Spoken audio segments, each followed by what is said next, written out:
Hello everyone, hope you're doing well. Today it is time to have a look at another devblog for the next major update of War Thunder, and it is the ZTS63 1980. This is an upgraded light vehicle for China, which is already in the game, and the vehicle itself has access to some very weird features, and I feel like it's going to be one of those vehicles that's going to be at a very awkward BR because of these features. It's a light tank, it's for China, and it's going to be rank 5. So that paints a picture of what this little bucket is. At the same time, its predecessor can be kind of annoying to play because of some issues like horizontal turret drive, gun depression, and also kind of lack of punching power, but at least the ZTS63 fixes some of these problems.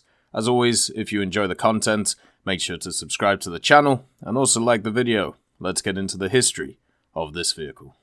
Modern amphibious tanks have become especially demanded in the People's Liberation Army of China due to the growing tensions in the southeastern borders.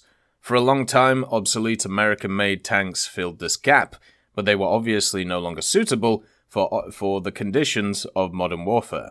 The Chinese military decided to start their own development by reverse engineering the Soviet PT-76 amphibious tanks imported in the late 50s. During the development, Chinese engineers improved seaworthiness and the reliability of the engine. The tank received a domestic 85mm rifled gun. The Type 63 light amphibious tank entered service with the PLA in 1964. It was intensively used in service and actions. During the 1979 upgrade program, the tank, which by the time was designated the ZTS63, received improved traverse mechanisms, a laser rangefinder, and also other improvements. The production of this vehicle was discontinued by 1983.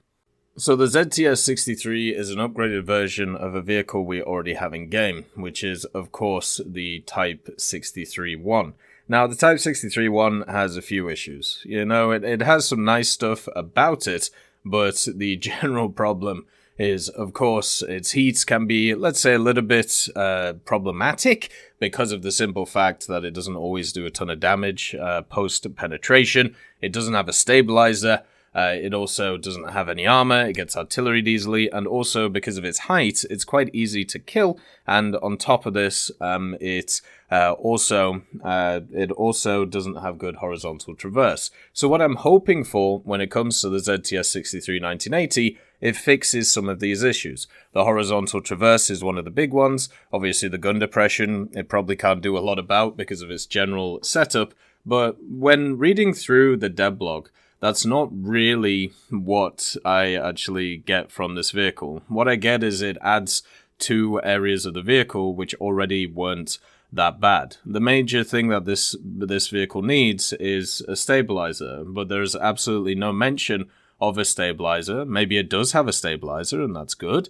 But looking online and, having, looks into this vehicle previously over the last few years, I don't think it gets one. But if it does, that's fantastic. If it doesn't, then maybe that means it'll be at a slightly low BR and maybe help it out a little bit.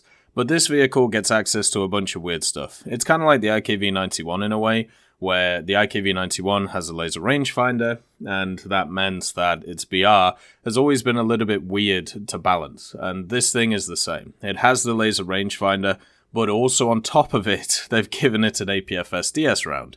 Now, the APF-SDS round is an 85mm one, so it may be hit and miss, especially if you played a lot of the Chinese vehicles, stuff like the Type 69, for example. It has a APDS-FS round, which isn't very good.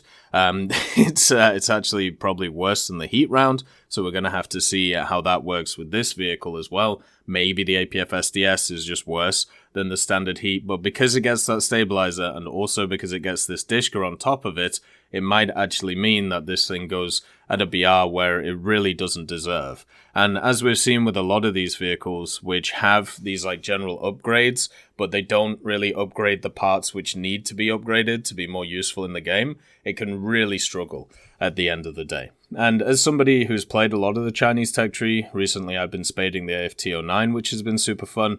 I'm always happy to see more Chinese vehicles in general. Like when it comes to the tech tree, when, you know, people ask me which tech trees should I play first, I always talk about China because of the simple fact that China is really fun to play because it has a ton of variation. And with more vehicles like this, which offer slightly different playstyles to what you see in other areas, it just makes China a little bit more fun to play.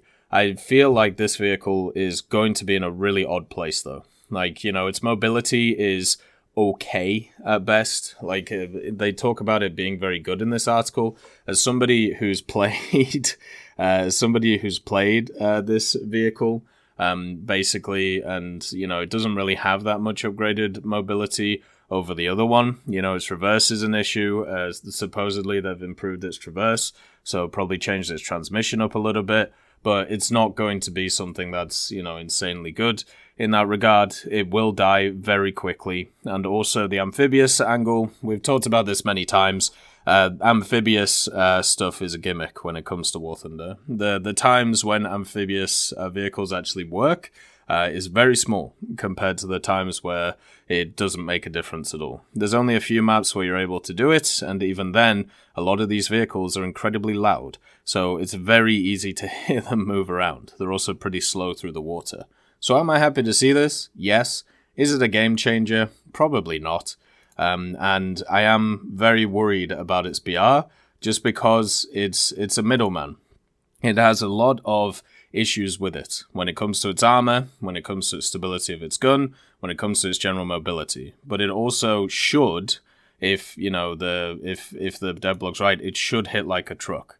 So this is going to be really hard to balance, and it's going to be really weird to see where it is in the game. As always, I hope you have a wonderful day, and I'll see you next time. I'd like to thank Forge, Siegebreak, Carrion Crow, Nicholas Richardson, Elove Goat, Pyman, Winter Scientist, Merciless Reaper, Orange Tail, Teddy, Daniel Stanton, Moxie, B. Young, and also Sem Arslan, Wilkski, Uncle Bean, Derek R., Bareen, Lafouche, and Samuel Slick for supporting the channel.